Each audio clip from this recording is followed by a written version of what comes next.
aprovechando este contexto, sin duda no podemos dejar de lado el peso y el papel que tuvo la Segunda Guerra Mundial para el desarrollo, pues, de los acontecimientos futuros y en lo que tiene que ver con el Holocausto.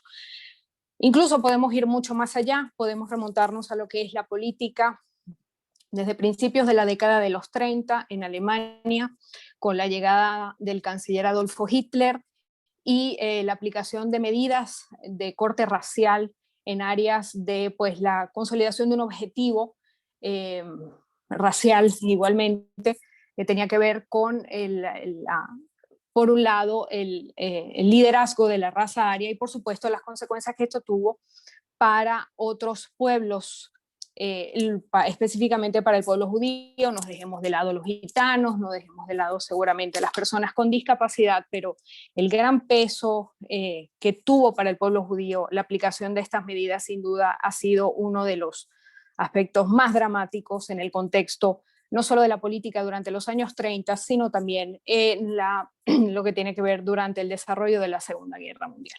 Pero la relación entre Venezuela y el pueblo judío, que no solamente se vincula específicamente con los sucesos de la Segunda Guerra Mundial, sino que se remonta mucho más atrás, podemos pues, poner como punto de inicio para los fines de esta breve participación el siglo XIX, específicamente en el contexto de lo que iniciamos, en el contexto de lo que es nuestra guerra de independencia.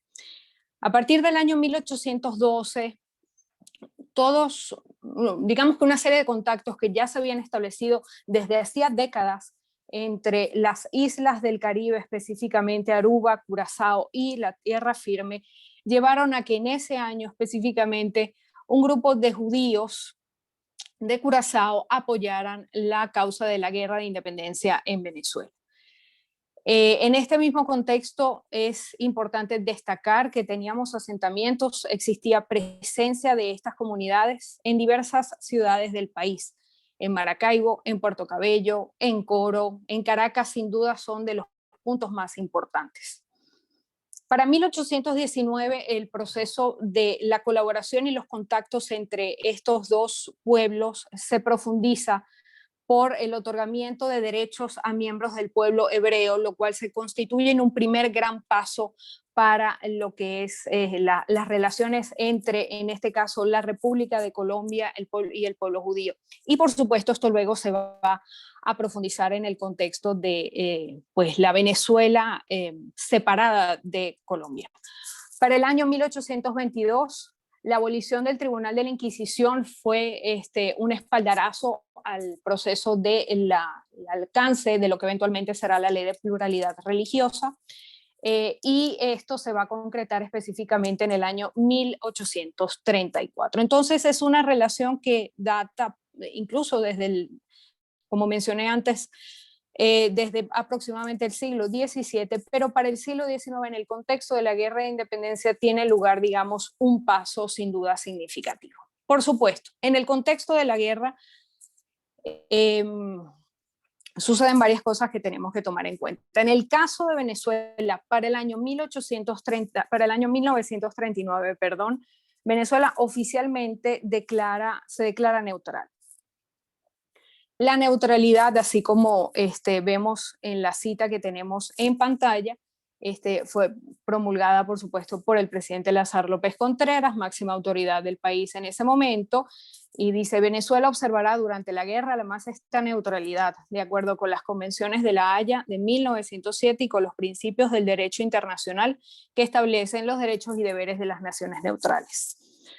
Este paso de declaración de neutralidad es sin duda una estrategia para evitar conflictos mayores, específicamente en un área importante, sobre todo para el bando aliado, como va a ser el Caribe, y por supuesto la dotación de petróleo en la que Venezuela tendrá un papel importante. Pero además de esto, la declaración de neutralidad no va a impedir el desarrollo también de una agenda importante en el contexto del gobierno de Lázaro López Contreras, en donde la llegada de dos buques, ya incluso el año anterior, procedentes de Europa, estoy hablando del Caribe y del Königstein, del cual ustedes han conversado y han reflexionado al respecto. En el contexto de este evento, pues es uno de los puntos más significativos en la dinámica de las relaciones entre ambos pueblos.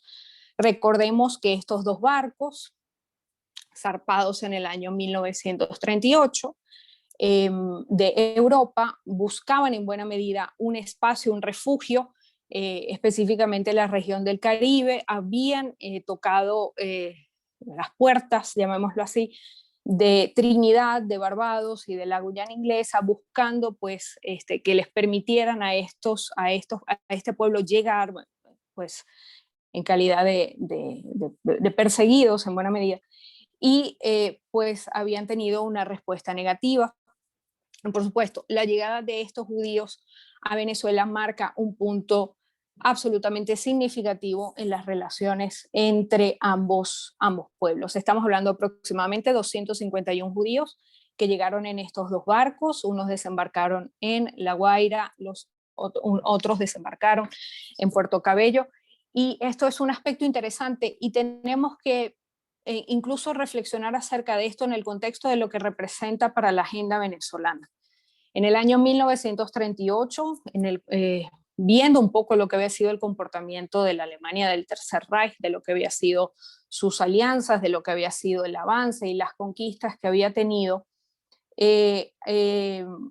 digamos que fue casi un acto, lo pudiéramos considerar como un acto de valentía, debido a que la llegada de estas familias podía tener pues, consecuencias importantes a futuro para el gobierno, sobre todo en el contexto de un eventual conflicto de carácter global, como sabemos que pasará pues unos meses más adelante. Y no es sencillo, cuando uno lo ve en este contexto, entender la política exterior de Eleazar López Contreras, la decisión de recibir a estas familias. Y por supuesto, esto sin duda habla muy bien del liderazgo político venezolano en este momento. A partir de este momento, por supuesto, sobre todo después de la Segunda Guerra Mundial, en el proceso de la creación del Estado de Israel, Venezuela, de una trayectoria sin duda importante, mantuvo relaciones estables y positivas, y votó, por supuesto, en el año 1947 a favor de la creación del Estado de Israel en las Naciones Unidas. Y estas relaciones, digamos, se mantuvieron de una manera estable y cordial a lo largo de las décadas. Y sin duda debemos considerar que para principios del siglo XXI, específicamente a finales de la primera década, en el año 2009, tiene lugar un acontecimiento que no podemos considerar sino lamentable, y este acontecimiento está relacionado precisamente con el asalto a una de las sinagogas en la ciudad de Caracas. Aquí tenemos una imagen que pues hace referencia a este hecho sucedido en el año 2009, en donde pues se profana uno de los puntos, uno de los sitios más sagrados para el pueblo judío. Y tomo aquí una cita de Hilo Hotzfeld, es uno de los miembros más destacados que tenía la comunidad judía, miembro incluso de la Unión Israelita de Caracas, fallecido recientemente en el año 2018, y pues él dice así: entré en la sinagoga y vi la Torá destrozada. Lloré por dentro, no podía entender cómo podía pasar esto en Venezuela. Hace 10 años atrás jamás hubiese imaginado un holocausto en Venezuela, porque aquí nos recibieron con los brazos abiertos. La historia del señor Hotzfeld es una historia sin duda intensa, es una historia dura cuando uno escucha lo que fue su trayectoria en los campos de concentración en Europa Oriental, incluso en los diversos sitios de reclusión en los cuales estuvo. La historia de su familia es sin duda una historia que nos lleva a la reflexión acerca de pues, lo que puede llegar a ser pues, el poder y las consecuencias que esto puede tener para un pueblo. Los invito incluso a escucharlo en su discurso en la Asamblea Nacional en el año 2016, específicamente en conmemoración de las víctimas del Holocausto. Y precisamente el hecho de que él lo haya tildado como un holocausto en Venezuela en cuanto a la magnitud de lo que representa esto para el pueblo, sin duda pues genera la reflexión, nos lleva a la reflexión. A partir de este momento, a finales de la primera década del siglo XXI, podemos ver que hay un distanciamiento importante de las relaciones entre algunas figuras del gobierno venezolano y la comunidad judía. Y por supuesto, esto se profundiza en el contexto específicamente de la tensa relación que existe entre Palestina e Israel y las consecuencias que esto tiene en la agenda del presidente, el fallecido presidente Hugo Chávez, a la hora abiertamente de condenar pues, al Estado de Israel precisamente por los bombardeos en los territorios palestinos. La cita pues habla por sí sola, en la contundencia con la cual se refiere el personaje en cuestión, y pues nos habla, por supuesto, de cómo unas relaciones que se fueron construyendo a lo largo de los siglos, basadas en cooperación, basadas en comercio, basadas en el intercambio cultural y, por supuesto, comercial entre los pueblos, llegó sin duda a un punto notable y digno de mención en las finales de la década de los 30, en el contexto del surgimiento del Tercer Reich, del fortalecimiento del Tercer Reich en Europa, y luego de culminada la guerra, pues continuaron un proceso también de profundización, y para finales precisamente o para principios, perdón, del siglo XXI se ve un cierto deterioro, a pesar de que debemos mencionarlo, dentro del propio gobierno, los ataques a las sinagogas fueron a su vez condenados, no fueron abiertamente aplaudidos de manera general por el gobierno, y esto es algo que debemos mencionar. Y la idea es poder entender que las relaciones entre ambos pueblos no son básicamente algo de un día, no estamos hablando precisamente de una relación que surge de manera espontánea en los últimos años o en las últimas décadas, sino es una relación que se ha venido cultivando y se ha venido profundizando a lo largo del tiempo. Espero pues sus preguntas y podemos profundizar la reflexión pues más adelante en la segunda parte de este evento. Muchísimas gracias. Muchísimas gracias a usted, profesora. Vamos a esperar aquí un segundito. Les recordamos también que pueden dejar sus preguntas en el chat o comentarios para leerlos al final. Muchísimas gracias por estas palabras, profesora Esther. Creo que han sido muy completas y muy importantes para nosotros.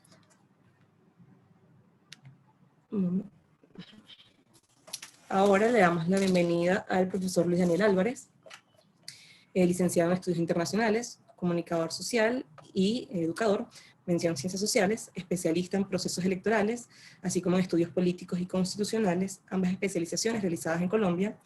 También es magíster en Educación y en Ciencias Políticas, además de poseer un doctorado en Ciencias Sociales de la Universidad Central de Venezuela y estudios postdoctorales en la misma área. El profesor Luis Daniel es presidente de la Asociación Latinoamericana de Comunicación y Análisis Político, miembro del Comité del Instituto Cultural Venezolano Israelí, director de la Fundación Raúl Leoni, miembro de la Junta Directiva de la Fundación Eleazar López Contreras, y actualmente se desempeña como profesor y director de la Escuela de Estudios Internacionales de la UCB, así como profesor de pregrado y doctorado de la Universidad Católica Andrés Bello. Sin nada más que decir, le damos la bienvenida al profesor Luis Daniel. Bueno, muy agradecido, muy buenas tardes a todos. Nuestro saludo al espacio Ana Fran, saludos a todo el equipo que ejerce una labor y tiene una tarea fundamental, que es la del esclarecimiento. El trabajo del espacio Ana Fran, la labor de instituciones como el ICVI, el Instituto Cultural Venezolano Israelí, entre otras, son fundamentales en un mundo como el que tenemos, como el que estamos atravesando. Yo quisiera empezar con un tema muy coyuntural, después de escuchar las palabras de la profesora Esther Movilla, que además de unirme una gran amistad, compartimos espacio académico tanto en la Universidad Central de Venezuela como en la Universidad Católica Andrés Bello. Y quisiera entonces partir de algo que está en las noticias, en los medios de comunicación, que ha sido incluso viralizado, vamos a usar ese término, en estos días. Y es la expresión odiosa, altisonante, cruel, de una joven de no más de 20 años, de 25 años si acaso, que sale en una ceremonia en España con un discurso anacrónico, arcaico, pasado de momento, y que fustiga a una serie de actores, entre esos a la población judía. Y sirve ese ejemplo de esa joven para recordar a uno de los hombres que mejor relación tuvo con la comunidad judía venezolana y mundial. Recordar al gran Andrés Eloy Blanco, el que probablemente es uno de los mejores ejemplos del civilismo. Es la acción civil personificada que llegó a decir ante la Asamblea General de la Organización de las Naciones Unidas que el problema es que había muchos niños que tenían caras de viejo.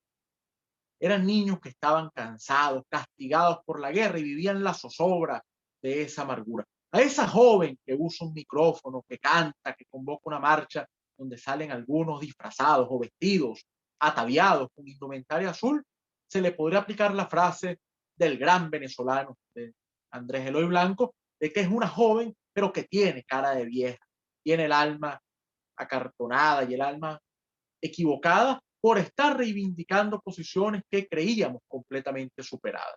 Y por ahí quería empezar, porque el tema, en mi criterio, nos concentra, nos convoca esta tarde y que incluso viene siendo una propuesta del espacio Ana Frank, tiene que ver con el esclarecimiento, con aclarar y conformar. Lamentablemente vemos de manera regular, de forma recurrente, que hay una banalización de todos estos temas, que se tratan de una forma, si se quiere, simplista, superficial, y que terminan dando una imagen muy poco profunda de lo que verdaderamente ocurrió. Que la humanidad haya atravesado el horror de la experiencia de la Shoah, del Holocausto, donde se trató de imponer un modelo sobre la humanidad, donde se trató de esclavizar a un conjunto de actores que no comulgaban con ellos. Eso tiene que ser estudiado en nuestras universidades, tiene que ser llevado a los distintos espacios y se aplica esa idea de que estudiamos la historia, entre otras razones, para no repetirla. Y es algo, por supuesto, controversial, pero aquí puede tener valor esa expresión. Tenemos que entender las causas que llevaron a que un experimento social tan macabro y perverso haya podido no solo surgir, sino tener aceptación en parte, no de la sociedad alemana, sino de la sociedad europea. Y ahí tiene que ver mucho con lo que queremos traer al centro de este debate en nuestra exposición, que es el rol que tienen las sociedades que observan. ¿Cómo se comportan los venezolanos frente a un fenómeno como el Holocausto, como la Shoah? ¿Cómo se observan las cosas? ¿Cuál es la visión que se puede tener más allá de probablemente conocer de manera sucinta o somera algo que terminó ocurriendo en el siglo XX? En gran parte, las experiencias de ese tipo terminan ocurriendo por la indiferencia de gran parte de la sociedad. Entonces, uno podría preguntarse, y nos trasladamos a la época, a los aciagos días de la dictadura nazi, decir, bueno, ¿cómo se veía desde este rincón de Sudamérica, sin redes sociales, sin mayor flujo informativo, lo que venía pasando? Y no se conocía al punto de que la misma realidad europea probablemente no sabía que se estaba gestando, más allá de una experiencia dantesca, criminal, cruel y asesina, un exterminio con las magnitudes que pensaba la maquinaria y el poder del nazismo. Cuenta Jan Karski, el valiente y emblemático polaco, incluso vinculado por algunas razones sentimentales a Venezuela, que él descubre lo que ocurre en esos sitios donde van y buscan recluir a la población judía, y que él se da cuenta y logra vencer sus temores, su repudio, su repulsión de lo que venía observando y alerta a la comunidad internacional. Viaja a los Estados Unidos de América, viaja a a Inglaterra y le plantea a personas del más alto nivel lo que él pudo observar allí. Y la comunidad internacional le dice, evidentemente, es una dictadura, es un régimen que ha llevado a través de la guerra y con unas consignas populistas, demagógicas, a un escenario de conflictividad en Europa. Pero usted, señor Karski, es exagerado. Eso que usted comenta no viene ocurriendo. Entonces eso, cuando se descubre todo lo que había por detrás de esa era, se dan cuenta que Karski tenía razón en lo que había narrado. Y ese episodio, recurrir al gran polaco, hombre luego de la lucha a favor de la democracia frente a otro tipo de dictadura totalitaria de igual manera, que es la dictadura comunista, recurrimos a él para decir que la primera impresión de todo este tipo de sistemas es la indiferencia. La gente minimiza los impactos, la gente desprecia a algunos interlocutores que pueden alertar sobre lo que verdaderamente está ocurriendo en las sociedades. Sin embargo, aquí hay que hacer un punto y detenernos en un aspecto. Sí hay una enorme solidaridad de los venezolanos, no por el tema justamente de la Shoah, porque es lo que estamos diciendo. Se desconoce en estas latitudes ese aparataje macabro, perverso, ruin que aplica el nazismo. Pero sí se sabe que el nazismo tiene un discurso, tiene una política de execrar, fustiga a los judíos, ya hay acontecimientos que se conocen, y entonces hay una solidaridad venezolana muy fuerte. La profesora Mobilia en su exposición hablaba de uno de los hombres que la historia venezolana con mucha razón ha reivindicado, a Eleazar López Contreras, al presidente López Contreras. A mí me gusta incluso, por hechos como los que vamos a narrar, indicar que yo no lo llamo general López Contreras, porque pese a que tiene un origen castrense, el presidente López Contreras hizo del poder un ejercicio de civilismo. Y tiene que ver, entre otras razones, de ese legado que deja su política hacia los judíos. Nos comentaba la profesora Mobilia, y lo han tratado ustedes en otras ocasiones, los episodios de los barcos Caribbean y Kennedy. El presidente López Contreras venció resistencias internas. Había sectores de su gabinete, hombres notables de la sociedad política venezolana, que le decían, presidente, no se inmiscuya en eso, eso es un problema europeo. Deje que los europeos arreglen su asunto, deje que los alemanes actúen como quieran. Nosotros estamos acá. Y el presidente, con determinación, con una gran valentía y pudiendo a lo mejor dejar el tema y no tomar posición allí, dijo que no, que él tenía que actuar porque había un tema humanitario de por medio. Y aquí nace lo que algunos estudiosos llaman una política exterior humanitaria en la incipiente política exterior venezolana, que a juicio de algunos tiene su origen en 1936 con el trabajo mancomunado del presidente López Contreras y del canciller, el doctor Esteban Gil Borges. Y entonces decide el presidente permitir la llegada. Una llegada además cargada de emotividad, cargada de casualidades. Les quedaban pocos destinos o pocos puertos para tocar a los barcos. Había experiencias amargas donde simplemente se les cerraba, los obligaban a volver prácticamente a las puertas del horror donde los esperaban que se bajaran. Y por medio de unas mediaciones permiten que desembarque uno de los barcos. Escuchaba radio el capitán del otro buque y entendió entonces que había ocurrido eso y decidió devolverse y manifestar que había que tratar con cierta reciprocidad la misma política y que los dejaran desembarcar también. Y las narraciones son muy emocionantes. Lo que cuentan, por ejemplo, de Puerto Cabello, cómo la gente llevó sus vehículos, llevó linternas, llevó lámparas al puerto para alumbrar, para que el barco pudiera estar allí y fondear. Luego colaboraron los que fueron trasladados después a la hacienda, una hacienda en Mampote, les colaboraron. La primera dama jugó un rol importante allí, llevándoles frazadas, llevándoles alimentos, cooperando con ellos. La dureza que ve uno en episodios donde desafortunadamente Venezuela, siglo XXI, se ha convertido en un país que envía personas, un país de seres que abandonan buscando otras realidades y que están sometidos a unas presiones muy fuertes como las que vimos la semana pasada en algunos lugares. Sin embargo, en aquel momento hubo una gran solidaridad de los venezolanos y todavía contaban personas que venían en esos barcos, que contaban hasta hace muy poco tiempo, que nunca olvidan el gesto del presidente López Contreras. Sin embargo, el presidente siempre manifestó en algunos círculos su pesar por la decisión. Uno puede decir, ¿cómo es posible que el presidente lamente algo que lo enaltece? Sí, porque él decía que lamentaba no haber podido hacer más para ayudar a muchas más personas. Pero ese gesto que se expresa desde el poder termina llevando adelante lo que va a ser una política venezolana. Pueden cambiar las opiniones, pueden cambiar las visiones, pueden cambiar los esquemas, pero se da una línea de acción, un marco donde se lucha por las causas justas.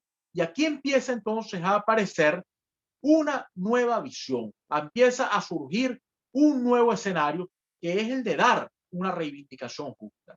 Una vez termina la guerra, la larga guerra, llega entonces el planteamiento central.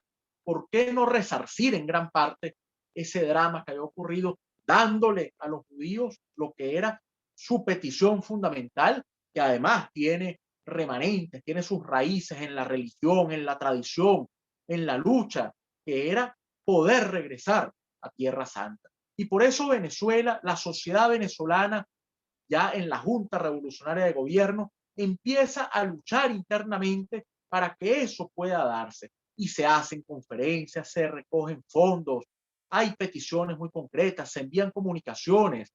Venezolanos de la talla, por ejemplo, de Andrés Eloy Blanco, están allí participando, José Nucete Sardi, entre otros, luchando desde ese Comité Venezolano Pro Palestina, que hubiese la posibilidad de constituir un Estado. Y esa idea se va a tener su gran acogida, su gran impulso, cuando Venezuela está entre esos 33 países que votan favorablemente la resolución 181 de la Organización de las Naciones Unidas, ese glorioso 29 de noviembre de 1947. Es una fecha donde la diplomacia venezolana jugó un rol importante, en que se votaba por orden alfabético. Venezuela está entre los últimos, se sacan cuentas, se hacen apuestas, los medios tienen la expectativa de ver si se conseguirá o no aprobar esa resolución, y se logró.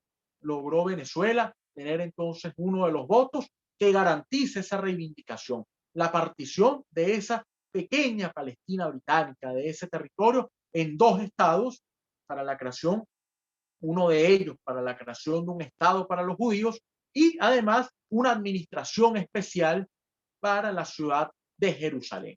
Lamentablemente se impuso la intolerancia, no estuvieron de acuerdo algunos países por intereses muy marcados y desconocieron esa resolución, y empezó lo que sería la guerra de independencia de Israel. Sin embargo, hablamos de Venezuela. Y Venezuela reconoce ya en el gobierno del maestro Rómulo Gallegos al Estado de Israel. Y podemos decir que este es el punto final de un ejercicio que venía desde el año 39.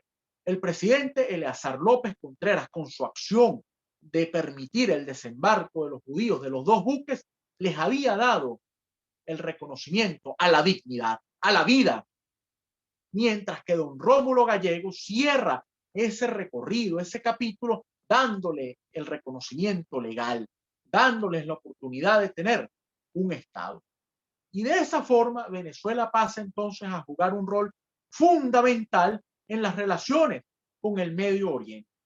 Tal es el aporte, el apoyo, que vendrán delegaciones al país a agradecer la posición que jugó Venezuela. Moshe Tov, por ejemplo, el gran diplomático, el gran hombre de la tradición de la política exterior de Israel, hará un recorrido y es muy ameno, hablará incluso del tema de la poesía, dirá que le va a pedir incluso a Andrés Eloy Blanco, que así como hay un canto a España, haga un canto a Israel. Y es la época entonces que podemos decir que son unas relaciones armoniosas, son unas relaciones que se tejen siempre pensando no en un ejercicio simplemente de darles algo, en dar un terreno, no, sino en un ejercicio de una reivindicación, de un trabajo, de un ejercicio de justicia que debía imperar desde el modelo de la política exterior venezolana. Lamentablemente, el aciago 24 de noviembre de 1948, el autor de Doña Bárbara fue derrocado. Ese día cambió su libro fundamental. No triunfó el Santos Luzardo de la libertad y la legalidad. Triunfó Doña Bárbara y se impuso en Venezuela una tiranía bárbara, cruel, sanguinaria, grotesca. Pero cuando llega la democracia, otra vez recuperamos plenamente las relaciones. En el periodo dictatorial se mantuvieron, incluso se va a establecer una relación con Antonio Chaltiel, que era el plenipotenciario de Israel en Brasil, concurrente en Venezuela, pero ya es en la democracia que cambian las relaciones a un escenario mucho más fluido, mucho más llevadero. Y esas relaciones van a traer algunas sorpresas, algunas alegrías. Por ejemplo, la visita a Venezuela de Golda Meir. Golda Meir vino a Venezuela a agradecer el trabajo que se había hecho y a decir que se podía trabajar de manera mancomunada. Se dio en el gobierno del presidente Rómulo Betancourt también la transformación o la colocación, la formalización, es el término adecuado, de una embajada de Venezuela en Israel. Y el poeta Vicente Gervasi, el gran hombre de la pluma, del verbo, una figura descollante dentro de la literatura, fue el primer embajador de Venezuela en Israel y formó vínculos, creó una gran identidad, permitió incluso, o se dio el lujo de escribir poemas sobre Jerusalén, uno de esos libros de poemas con un prólogo de Golda Meir. Entonces, toda esa realidad termina influyendo de manera muy puntual. Logramos establecer vínculos fuertes en materia de intercambios educativos, a partir de allí, intercambios en materia agrícola, personas que viajaban al Estado de Israel a conocer cómo era ese modelo de los kibbutz, qué era el kibbutzim, cómo era ese movimiento que se venía gestando, pero también entender todo lo que se llevaba. Y es importante resaltar que independientemente de las grandes relaciones que se dieron entre Venezuela e Israel, eso no implicaba que Venezuela tenía también y mantenía su tesis, la que llevó a votar favorablemente o afirmativamente esa resolución 181 en noviembre de 1947 de 2 estados para la región, de 2 estados para el Medio Oriente. Entonces Venezuela tuvo siempre en su política exterior, en la política exterior del período democrático, una acción, un ejercicio de garantizar hasta una posición de mediador que podía ser fácilmente aprovechada. Y en Venezuela, en épocas de concordia, de cordura, de compromiso, de fraternidad, se veía que no había una manifestación fuerte, concreta, hacia ninguno de los sectores y que incluso la población judía en Venezuela se integraba activamente. Hay una frase muy hermosa que tiene Trudy Espira, es un emblema de la resistencia, es un ejemplo de la lucha que plantea, después de todas las experiencias amargas, llegué a un país que nos abrió sus brazos, nos recibió con cariño y nos dio la oportunidad de rehacer nuestras vidas. Esas personas que llegaron a Venezuela, que vienen desde la historia de los buques de la esperanza, de los barcos de la esperanza del año 39, y que siguieron poco a poco llegando, integrándose, insertándose en la sociedad, hicieron de Venezuela su país, tuvieron sus raíces en Venezuela, tuvieron sus familias, nacieron hijos, nacieron nietos, y se hicieron tan venezolanos como los que tenían tradición y tenían una historia originaria en Venezuela. Y eso es lo importante. Pero volvió doña Bárbara y desplazó nuevamente a ese Santos Luzardo que representa el temple, la ley, la entereza, el civilismo. Y volvimos a unas eras turbulentas donde rompimos, entre otras cosas, esa tradición de ser un país neutral, aunque la neutralidad no es del todo un término muy bien valorado, pero un país que podía vanagloriarse de tener capacidad de acercarse a todos los sectores sin dejar de lado sus posiciones definidas y sus principios. Y ese país, nuestra Venezuela, en eras nubladas y turbulentas, empieza entonces a asomar y a tener posiciones cada vez más fuertes contra el Estado de Israel. Expresiones como las que escuchábamos que nos narraba la profesora Movilia, o incluso desplantes, algunos de ellos de suma gravedad, como la expulsión y la ruptura de relaciones, la expulsión del embajador de Israel en Venezuela. Por eso el simbolismo de un gesto muy fuerte, pero muy hermoso de organizaciones. Cada vez que se hace una conmemoración, allí queda una silla vacía para que, a nuestro juicio y con la esperanza, muy pronto pueda volver en una era democrática un embajador del Estado de Israel a ocupar esa silla en las distintas ceremonias que se tengan. Pero a partir de esa ruptura de la concordia, de la fraternidad, vamos entonces también a fragmentar lo que fue siempre ese postulado de una sociedad que podía probablemente no entender mucho porque no estaba inmiscuida en los temas que ocurrían en otras latitudes, ni tampoco existían los medios digitales para acercar en un clic a cualquier escenario en tiempo real.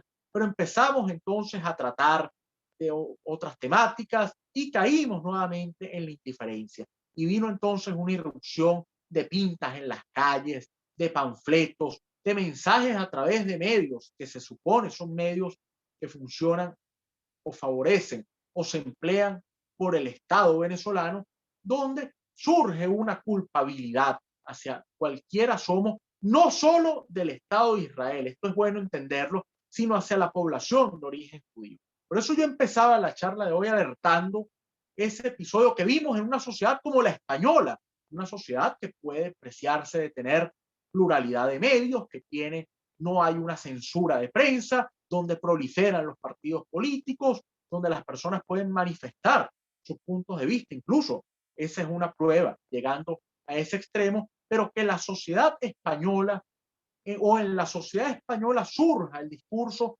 de una joven de las nuevas generaciones que sin tapujos y sin ningún tipo de pudor ni de vergüenza empieza a repetir algunos discursos que buscan la estructura de un enemigo objetivo, que buscan justificar, o mejor dicho, centrar en alguien los fracasos que se han tenido.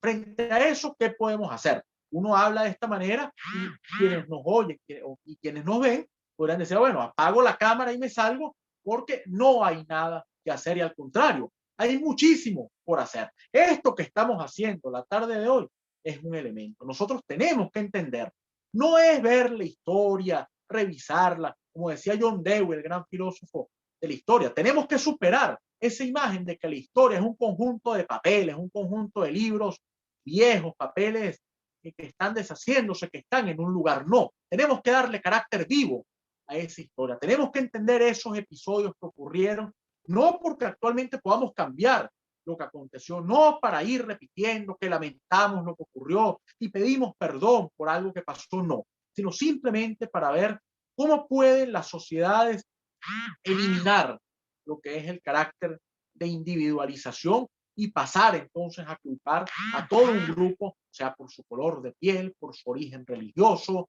por la lengua que hablan, de todos los fenómenos negativos que se viven. Entonces, ¿qué podemos hacer ante esa situación y ante ese escenario, esas lecturas que vienen apareciendo?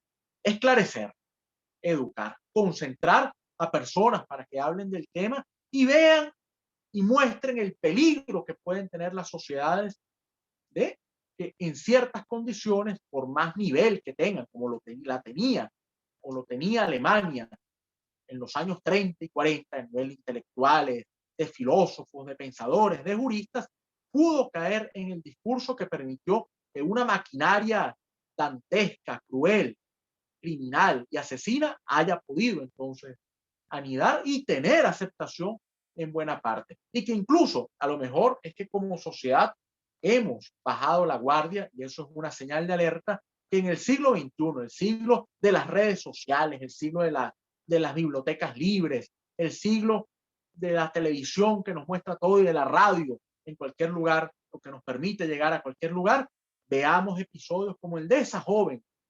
Vuelvo a citar la expresión del gran Andrés Lavie Blanco, una joven, pero con una cara y un espíritu de una vejez no en el sentido bien llevado, sino una vejez de usar unos discursos y unas realidades que no tienen acogida. Lo más grave de eso es que había un grupo de personas a su alrededor que la aplaudían, gritaban cuando ella hablaba. Y eso hace entonces que tengamos que tener una mayor labor y que nuestro compromiso tenga que ser mucho mayor para la defensa de la dignidad humana.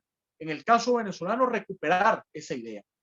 Nosotros tenemos como sociedad que buscar que haya cosas que nos generen repudio.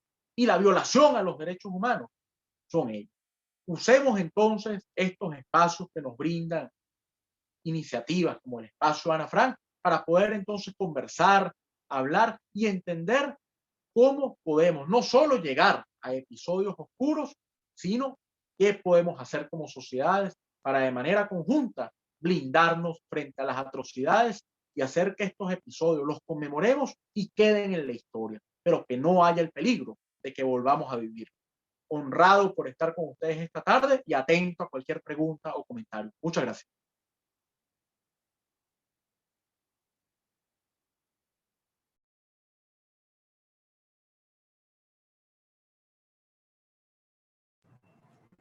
Muchísimas gracias, profesor Luis Daniel.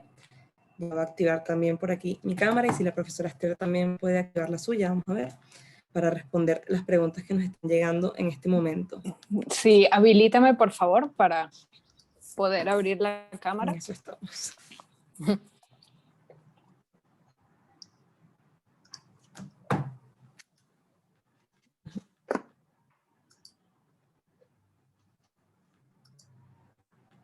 Ahora sí.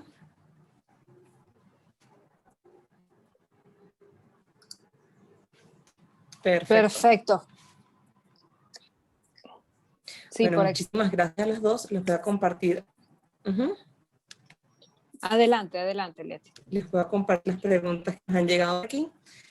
Nos dejaban una aquí en el chat que nos dicen de qué forma el Estado puede gestionar procesos para hacer parte de una comunidad numerosa de migrantes de la sociedad con mecanismos y estrategias de integración. No sé quién de los dos quiera ayudar a responder esta pregunta. Yo perdí el audio, Leti. ¿Podría, por favor, repetir Sí. la pregunta? La repito, ¿cómo no? Sí. La repito. ¿De qué forma el Estado puede gestionar procesos para hacer parte de una comunidad numerosa de migrantes de la sociedad con mecanismos y estrategias de integración?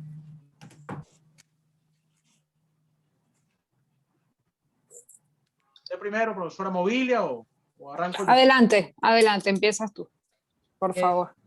Es muy difícil, por supuesto. El tema de los migrantes es un tema controversial, muy fuerte. Uno tiene que entender, cuando analiza, debe ver, por supuesto, posiciones de los países. Los países tienen que tener medidas para proteger a su población. Lo que disgusta es la actitud que se toma hacia algunos migrantes, la forma en que se les expulsan, la forma en que se llevan, no solo en la realidad venezolana, esto es bueno recalcarlo, sino lo que observamos también en quienes salen o escapan del drama sirio, o quienes abandonan en barcazas improvisadas, sujetos incluso a poder perecer ahogados, que salen del África subsahariana buscando llegar a Europa a ver si allí encuentran algo. Entonces el anhelo de uno, menos mi punto de vista y mi sueño, es que podamos algún día construir una realidad como la europea, que las personas puedan transitar libremente de un lugar a otro, llevar, no solo es el tránsito de personas, es el tránsito de bienes,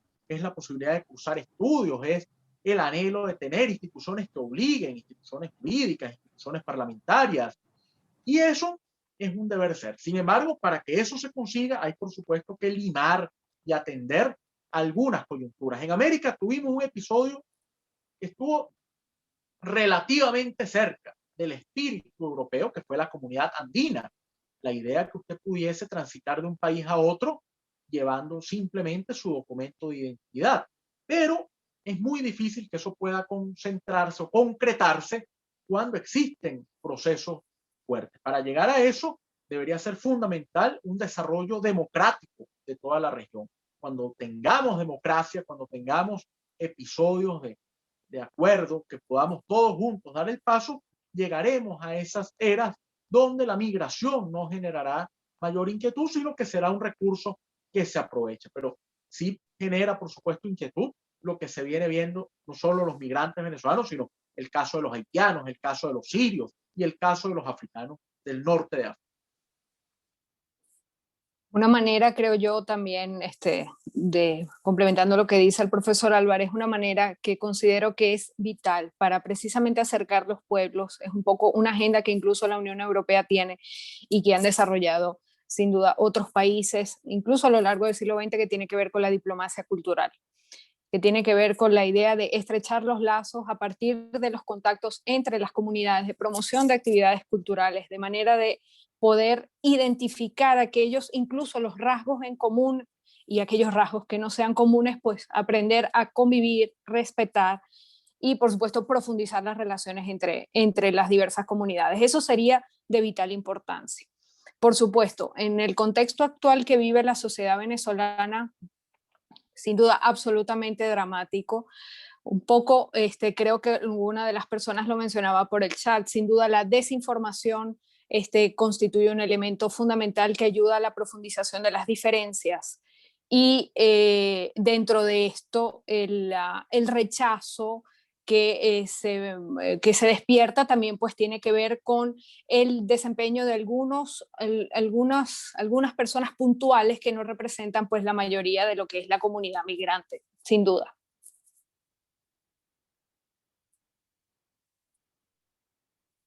Perfecto, muchas gracias. Leo aquí la siguiente que nos deja Carlos Arbeláez. Nos pregunta, ¿cómo Jerusalén dejó de ser sede de embajadas y cómo podríamos entender la polémica decisión de Donald Trump de mudar la embajada americana a Jerusalén, cuando incluso Venezuela tuvo una embajada en esta ciudad hasta inicios de los años 70?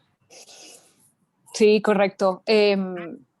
Es una decisión, de mudar la embajada de Tel Aviv a Jerusalén fue una decisión sin duda política que tuvo repercusiones importantes.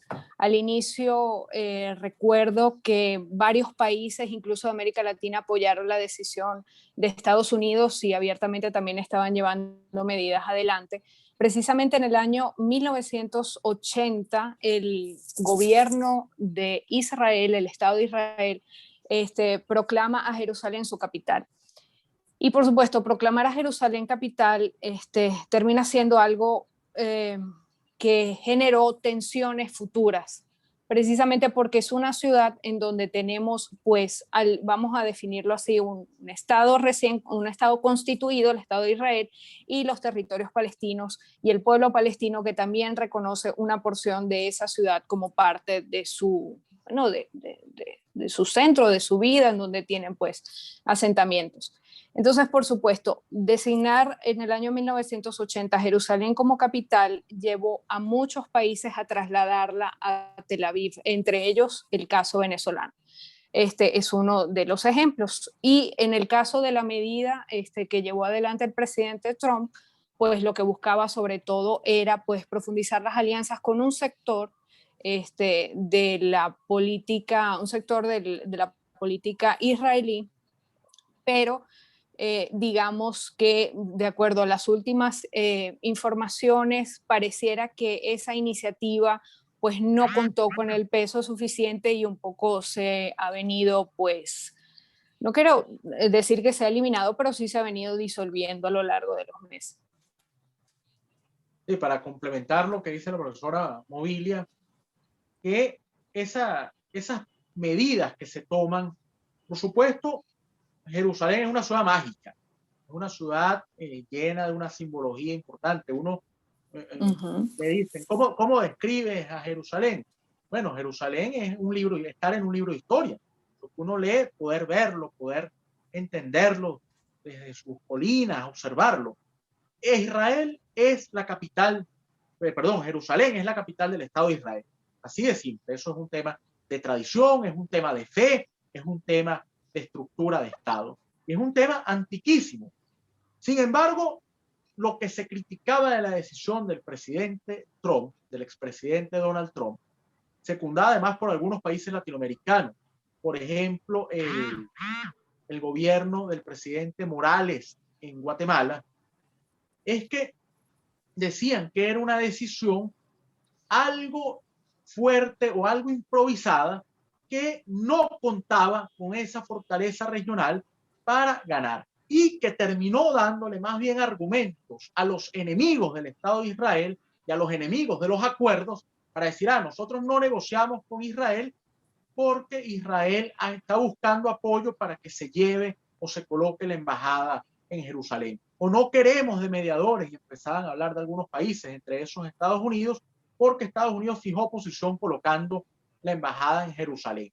Entonces, uno tendría que ver si en un término de una negociación se actuó con prudencia, se actuó con habilidad al lanzar como una de las primeras medidas eso, que buscaba evidentemente llevar un liderazgo fuerte y generar más bien una adhesión hacia una determinada causa con un determinado sector.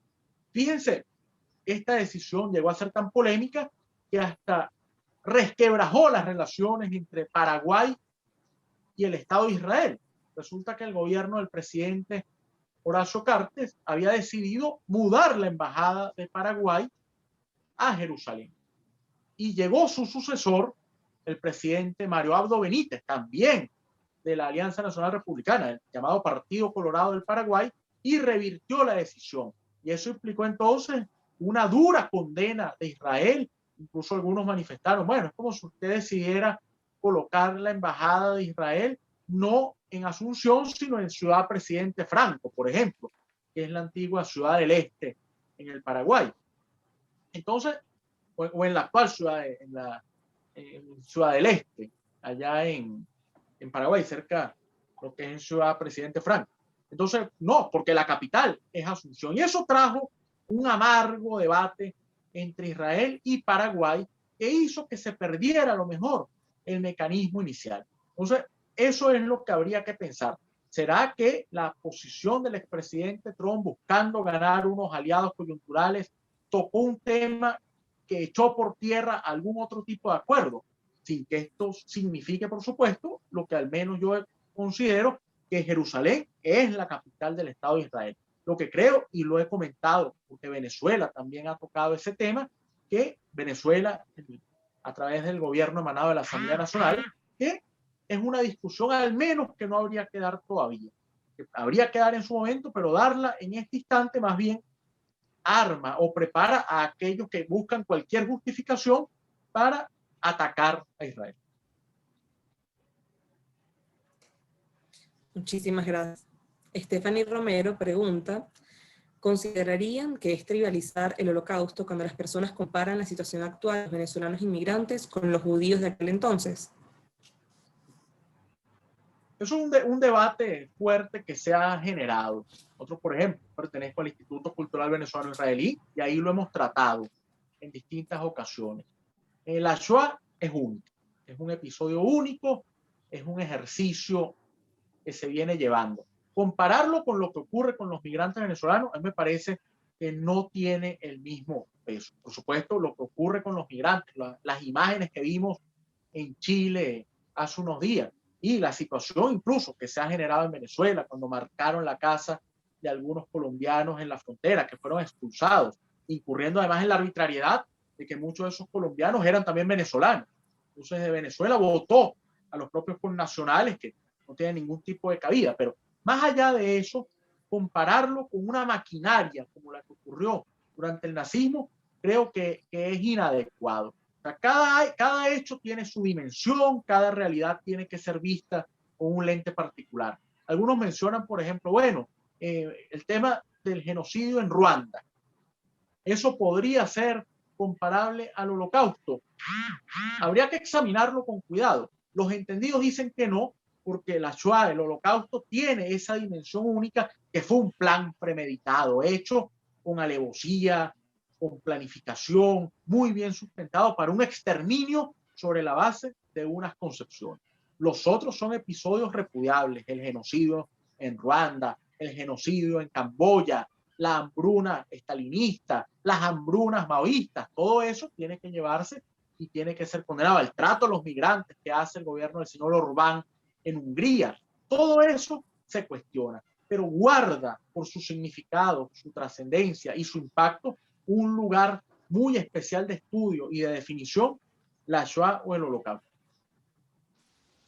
Sí, yo creo que es normal que el ser humano haga ciertos paralelismos con cosas que pueden en un momento determinado pues establecer relaciones, ¿no? Pero un historiador te diría, es importante evaluar el contexto, es importante entender cada uno de los procesos, valorarlo en el espacio, en el momento en el que se da. En ese caso, si nosotros seguimos un poco este método y lo vemos con detalle, sin duda que la situación dramática de los venezolanos es algo que no puede ser de ninguna manera obviado. Y por otro lado, cuando hablamos de la agenda específicamente que mencionaba el profesor Luis Daniel, de la agenda del gobierno nazi, cuando hablamos del número de fallecidos, cuando hablamos de las condiciones particulares a las cuales fueron sometidos estas personas de manera sistemática a lo largo de los años, probablemente no conseguimos otros ejemplos, o al menos el venezolano no entra dentro de esta categoría.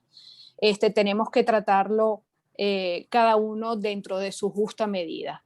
Sin duda, hablar del holocausto venezolano, desde mi punto de vista, me parece que es inadecuado, es una crisis humanitaria con todo lo que esto implica, y por supuesto, en este momento estamos incluso inmersos en el proceso. Entonces, desde el punto de vista histórico, para poder entender el drama de la situación venezolana, tendríamos que verlo con la perspectiva del tiempo. No podemos, desde el momento en el que estamos, entender la magnitud del proceso, sino en la medida en que el tiempo pues, nos separe del proceso, vamos a poderlo entender de una mejor manera. Y seguramente la categoría en su momento será la más adecuada. Muchísimas gracias. Bueno, ya por la hora vamos a ir cerrando las preguntas. Voy a nada más compartir un par de comentarios que nos han dejado por el chat. María Rodríguez nos dice, es ver que se repite aquella situación. Vemos países indiferentes que solo observan. Debemos continuar esta labor, otros eventos y apoyarlos. Estamos en riesgo de que aparezcan episodios de mayor gravedad sin que sean orientados sobre la comunidad judía. Asimismo, González Álvarez nos comentan, la historia nos muestra que es recurrente la indiferencia de la que habla el doctor Álvarez. Pasó en esa época de la Guerra Mundial, como el rechazo a los 2 barcos por varios países, pero se repite en la población norteamericana ante los hechos de Vietnam años más tarde. Y eso solo son 2 muestras de las muchas que se han presentado ante diversas situaciones. Lo importante es que se promocionen actividades como estas que ayuden a abrir el corazón de la humanidad. Pues bueno, con esto damos por finalizada nuestra actividad. Leti. Les agradezco nuevamente a usted, profesora Esther. Dígame. Leti, solo brevemente una cosita con respecto a lo último. Quiero puntualizar algo brevemente. La historia es el estudio de la evolución de la humanidad. La historia la protagonizan hombres. Entonces, a lo largo del tiempo, nosotros no solamente vemos episodios de indiferencia, como lo menciona el participante, sino también vemos episodios de solidaridad. La idea es poderlos valorar y entender en su justa medida, tanto los unos como los otros, ¿no? Eso solamente para mencionar. Somos seres humanos en última instancia. Y yo aprovecho también un comentario. Justamente lo que hemos estado hablando. Gonzalo Álvarez, allí, el comentario que hacía Gonzalo Álvarez, que decía la indiferencia. Incluso cuando estudia, por ejemplo, la historia española, nota varias veces el gobierno republicano, el gobierno legítimo, llevó a la Sociedad de Naciones el reclamo de que se había dado un golpe de Estado en 1936 y los países de una actitud indiferente en ese sentido llevaron. Afortunadamente, hay escenarios ahora como este que podemos conectarnos desde distintas latitudes, desde distintos usos horarios y podemos hablar y podemos entender lo que lleva y por lo tanto los fenómenos no nos salen a lo mejor de sorpresa, no salen de un sombrero de mago donde sacamos unas flores, un conejo y una situación y nos permite que temas, por ejemplo, podamos hacer seguimiento a coyunturas de países que muy pocas veces las personas escuchan. Por ejemplo, Myanmar, donde hubo un golpe de Estado hace unos días. Entonces la gente pueda ver lo que allí ocurre, pueda llevar y se dé ese elemento de no ser indiferentes ante los dramas humanos. No se trata de apoyar, de secundar o de criticar a un determinado actor. Se trata de entender que esa historia, que todo lo que hemos valorado, no son cifras, son seres humanos los que están allí. Los migrantes no es un número, son personas que caminan con historias, con sueños, con anhelos, con frustraciones. Quienes murieron durante la Shoah o el Holocausto, no simplemente no puede reducirse una cifra con un determinado número de ceros, no, son dramas familiares que están allí y por eso que hagamos esta jornada de esclarecimiento, de formación y de discusión permiten entender que hay que prestar atención a muchos fenómenos en el mundo, por más lejanos que nos parezcan. Y justamente ahí la importancia de esto que hemos venido haciendo en Espacio Ana Frank, y justamente esta charla, para entender que justamente venezolanos no hemos sido diferentes ante el sufrimiento ajeno, sino que por el contrario hemos sido un país solidario, de puertas abiertas. Y bueno, ahí la importancia de, como dice el profesor y la profesora, hablar de estos temas y seguirlos compartiendo y debatiendo. Y bueno, hablo en nombre de Espacio Ana Frank y en el mío propio, cuando les agradezco a ustedes dos profesores por haber estado hoy con nosotros. Creo que es un lujo poder contar con profesores, con ponentes como ustedes en estos espacios tan necesarios. Y bueno, que nos seguimos en la tarea en Espacio Frank de seguir creando espacios como estos para seguir motivando a la valentía moral, la coexistencia y el respeto al diferente. Les agradezco muchísimo por estar aquí, al igual que le agradezco a los participantes que han estado el día de hoy, especialmente al señor Ildemaro Torres, quien es uno de nuestros presidentes honorarios, también Jacqueline Goldberg, que nos acompaña entre el público, y la semana que viene va a estar como ponente de nuestra tercera y última charla, en donde hablaremos de los aprendizajes de la Shoah para la cultura venezolana. Además, me gustaría invitarlos también en el marco de esta gira universitaria a la inauguración de nuestro museo virtual, que será el día de mañana a las 3 de la tarde. Tendremos la exposición Recuerda, Reflexiona y Reacciona, en donde contaremos con la participación de algunos enviados de la Unión Europea y de la Embajada de Alemania en Venezuela. Están todos invitados. En nuestras redes sociales pueden ver la programación del resto de las actividades que tenemos.